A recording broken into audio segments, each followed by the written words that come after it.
नमस्कार दोस्तों, स्वागत है आपका एक बार फिर से हमारे इस चैनल समग्र ज्ञान पर। दोस्तों, अगर आप अपने जीवन में कुछ नया सीखने की चाह रखते हैं तो चैनल को सब्सक्राइब जरूर कर ले। आज की इस वीडियो में मैं आप लोगों को बताऊंगा कि सोमवार के दिन क्या करना चाहिए जिससे हमारे अध्यात्म और हम ज्यादा धनवान बने। साथ ही इस वीडियो में मैं आप लोगों को बताऊंगा कि सोमवार के दिन ऐसे कौन से कार्य करने से भगवान भोलेनाथ नाराज होते हैं। तो वीडियो को पूरा जरूर देखना, क्योंकि भगवान शंकर ही एक भोलेनाथ हैं जो कि थोड़े से पूजा पाठ से प्रसन्न हो जाते हैं। संसार में सबसे ज्यादा सेवक, सबसे ज्यादा भक्ता भगवान भोलेनाथ, क्योंकि भोलेनाथ को भोले भी कहते हैं और ये थोड़ी सी पूजा पाठ से प्रसन्न हो जाते हैं। इन्हें और देवी देवताओं की तरह लंबे लंबे अनुष्ठान या फिर पूजा पाठ इनके लिए करने की जरूरत नहीं है। बस एक ही अगर मन से, सच्चे मन से, पूरे विश्वास के साथ भगवान को एक पुष्पा चढ़ा देते हैं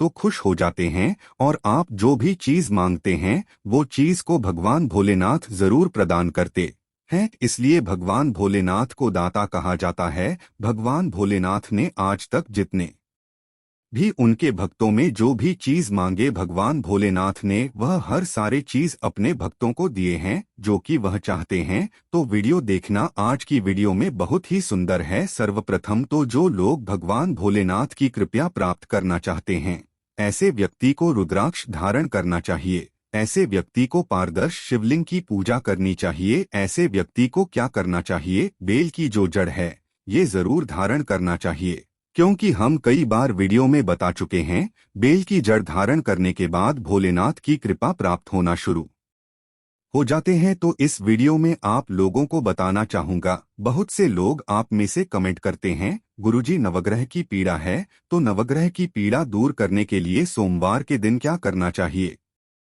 तो अगर सूर्य ग्रह आपको कोई परेशानी, सूर्य ग्रह अगर आपको परेशान करते हैं तो शिवलिंग पर जल अभिषेक करें। शिवलिंग पर जल अभिषेक करने से सूर्य के जो ताप होते हैं, सूर्य के जो अनिष्ट प्रभाव होते हैं दूर होते हैं। अगर चंद्र आपको परेशान करें तो कच्चे दूध में काले तिल डालकर के शिवलिंग पर अभिषेक करें। चंद्र का जो दुष्प्रभाव है, चंद्र जो आपके ऊपर में बुरे परिणाम दूर हो जाते हैं। अगर मंगल आपको परेशान करते हैं तो गीले के रस से जो शिवलिंग आप इनका जो अभिषेक करना शुरू कर दीजिए। मंगल के दोष के कारण व्यक्ति में क्या जल्दी से विवाह नहीं होते, मंगलिक दोष हो जाते हैं, ये फिर शादी होते हैं। बहुत से लोगों को आपने देखा होगा शादी हो जाते हैं, अगर पत्नी को मंगलिक दोष लगाएं तो पति मर जाते हैं, और अगर पति को लगा है तो कितने भी पत्नी ले आए घर में, कितने भी शादी करके उनका डेथ हो जाते हैं, मर जाते हैं। तो मंगल दोष लगने के और भी कारण हैं,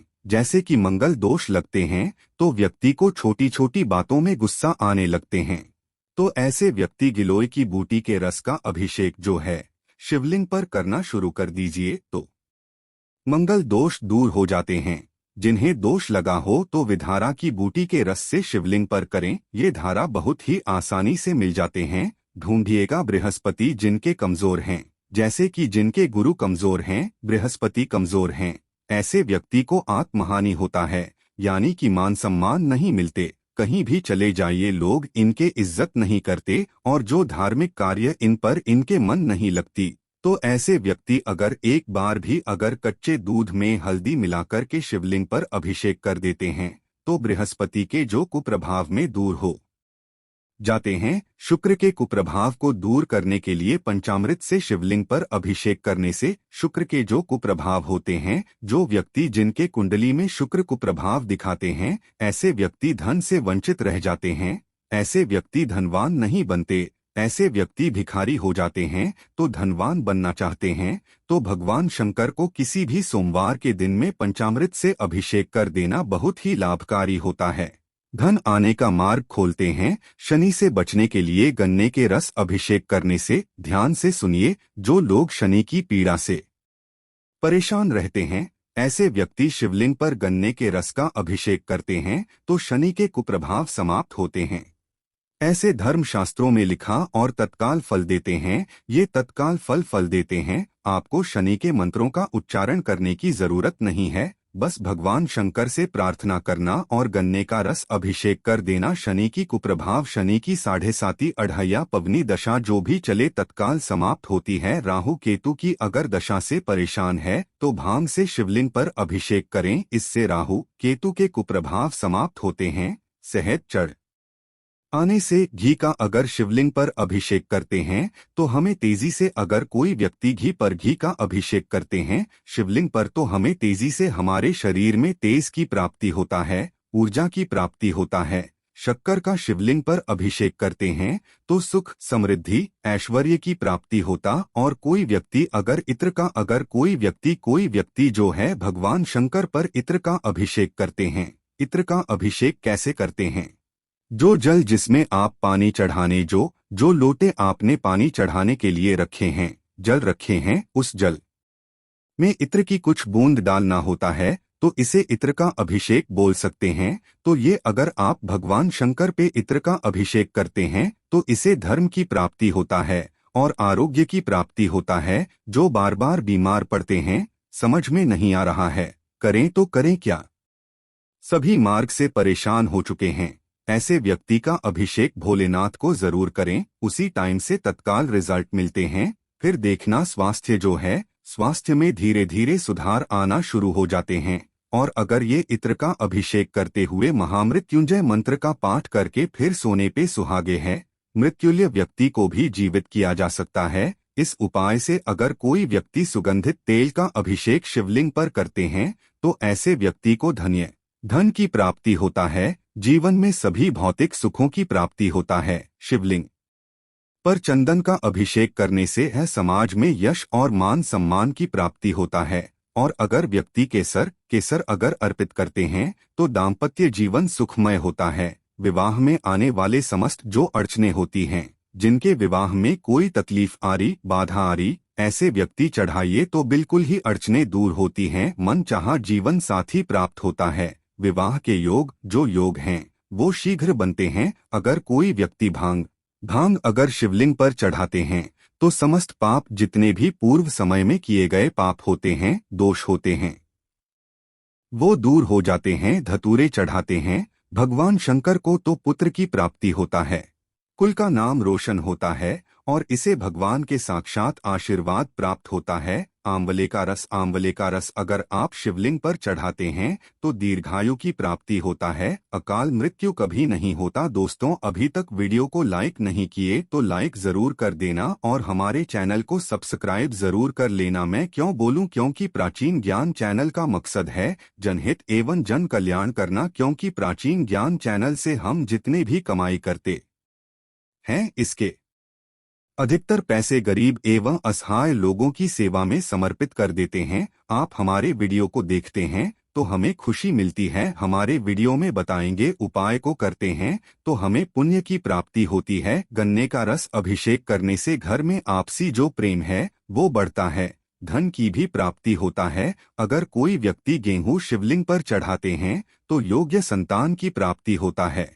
या फिर जिनके घर में संतान नहीं आ रहे हैं, ऐसे व्यक्ति के घर में संतान की किलकारी बुझने लगते हैं, चावल शिवलिंग पर चढ़ाते हैं तो सुख समृद्धि की प्राप्ति होता है। इसे कहा जाता है ना समाप्त होने वाला चावल जरूर चढ़ाना चाहिए, इसे सुख समृद्धि की प्राप्ति होता है और मानव जीवन में सुख समृद्धि जरूर चाहिए। तिल चढ़ाते हैं शिवलिंग पर तो समस्त पापों से हमें मुक्ति मिलती है। पूर्व समय के जो किए गए पाप होते हैं वो मिट जाते हैं। इस वीडियो में मैं आप लोगों को बताना चाहूंगा कि सोमवार के दिन क्या करना चाहिए। तो सोमवार के दिन सिर पर हमें जो है शिवलिंग पर चढ़ा हुआ या फिर कोई भी भस्म होते हैं, परंतु हो सके तो भोलेनाथ को शुद्ध जल से स्नान कराइए सर्वप्रथम। इसके बाद संतान प्राप्ति करने के लिए शिवलिंग पर बेलपत्र चढ़ा सकते हैं। मनोकामना के लिए दूध, फूल ये सब चढ़ा सकते हैं। कुछ नहीं चढ़ा सकते तो भगवान भोले भंडारी को बेलपत्र जरूर चढ़ाना चाहिए, आंकड़े का फूल जरूर चढ़ाना चाहिए।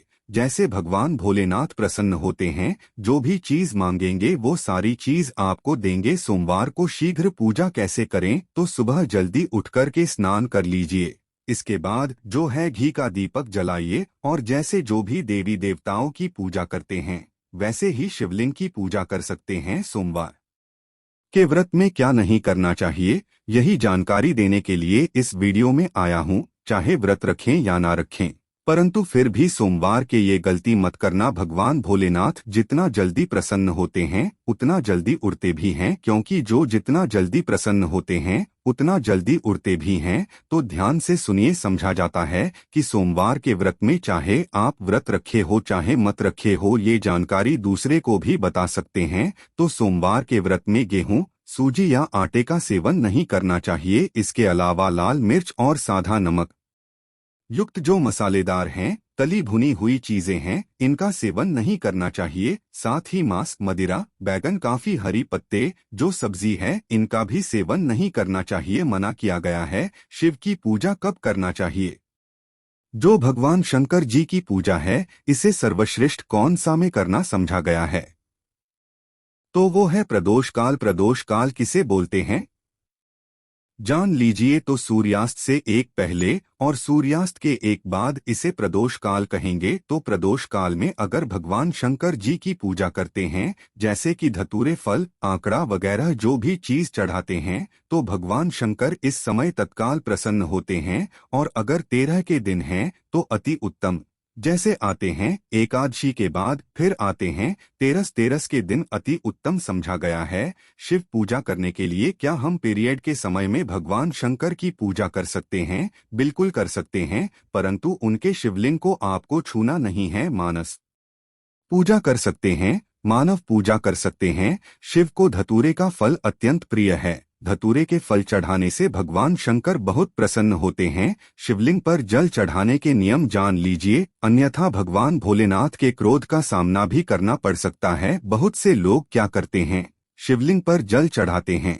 शिवलिंग पर एक जल रखें और तत्काल जो है, सेकंडों नहीं लगते, 5 से 10 सेकंड के भीतर में तत्काल वो जल चढ़ा देते हैं। भगवान शंकर पर अगर आप जल अभिषेक करना चाहते हैं तो इसी बात का विशेष ध्यान रखना है। मनोकामना के लिए चढ़ा रहे हैं, इच्छा पूर्ति करने के लिए या फिर भक्ति प्राप्त करने के लिए चढ़ा रहे हैं, तो भगवान शंकर को जल हमेशा जो है धीरे धीरे अर्पित करना चाहिए। अगर आप भगवान शंकर को जल्दी से जो जल अर्पित करते हैं तो भगवान शंकर नाराज होते हैं, क्योंकि भगवान शंकर ने जब विषपान किए थे तो उनके विष को मिटाने के लिए देवताओं ने थोड़ी थोड़ी धीरे धीरे मात्रा में जो है जल अर्पित की थी। और आपने अभी तक देखा होगा, ये फिर आप जरूर देखे होंगे, मंदिर में भगवान शंकर जी के लिए एक पात्र में जल रखा जाता है और थोड़ी थोड़ी कुछ बूंदे जो होती है शिवलिंग पर गिरता है, ताकि भगवान शंकर की जो विष है, जो शरीर में विष पीने के कारण वह शांत हो, और शांत होते तो भगवान शंकर प्रसन्न होते हैं। भगवान शंकर की पूजा में क्या नहीं चढ़ना चाहिए, भयंकर पाप लगते हैं। आइए जानते हैं, फिर मैं वीडियो समाप्त करूंगा। अभी तक कमेंट बॉक्स में जो ओम नमः शिवाय नहीं लिखे तो लिख देना। तो धर्मशास्त्र हमारे कहते हैं, केतकी का फूल भगवान शंकर की पूजा में मत चढ़ाना। जो व्यक्ति केतकी का फूल भगवान शंकर की पूजा में चढ़ाते हैं, ऐसे व्यक्ति को मानहानि होता है, ऐसे व्यक्ति की जीवन में कलंक लगता है। इस बात का विशेष ध्यान रखना। तुलसी के पत्ते चढ़ाने से, अगर भगवान शंकर को तुलसी के पत्ते अगर आप चढ़ा देते हैं तो झूठा प्रेम की प्राप्ति होता है। तुलसी के पत्ते भूल करके शिवलिंग पर नहीं चढ़ाना चाहिए। भगवान शंकर क्रोध होते हैं और संग से कभी भी जल अभिषेक शिवलिंग पर नहीं करना चाहिए। अगर ऐसे करते हैं तो जो पति पत्नी है तलाक हो जाते हैं, शास्त्रों में ऐसा लिखे गए हैं। तो भूल से संग से जो है जल अभिषेक शिवलिंग पर नहीं करना चाहिए। कुमकुम या सिंदूर चढ़ाते हैं अगर शिवलिंग पर, तो इससे पति की दुर्घटना, पति की जो है एक अंग चले जाते हैं, दुर्घटना में एक अंग चले जाते हैं। इस बात का विशेष ध्यान रखना। भूल करके कुमकुम या सिंदूर शिवलिंग पर मत चढ़ाना। नारियल का पानी भी शिवलिंग पर नहीं चढ़ते और हल्दी भी नहीं चढ़ते। अगर कोई व्यक्ति शिवलिंग पर हल्दी चढ़ाते हैं तो ऐसे व्यक्ति जो विवाह देरी से होता है और जिनके विवाह हो चुके हैं, ऐसे व्यक्ति के जीवन में फिर वैवाहिक जीवन में परेशानी आना शुरू हो जाते हैं। तो सोमवार के दिन अगर आप व्रत रखते हैं या फिर भगवान शंकर की पूजन पाठ करते हैं तो इन बातों का विशेष रूप से ध्यान रखना जरूरी है। अगर वीडियो में बताए गए जानकारी अच्छी लगी तो वीडियो को लाइक कीजिए और हाँ, इसे अपने दोस्तों यारों में शेयर करना ना भूलना ताकि उन्हें भी ये जानकारी प्राप्त हो। ओम नमः शिवाय। हर हर महादेव।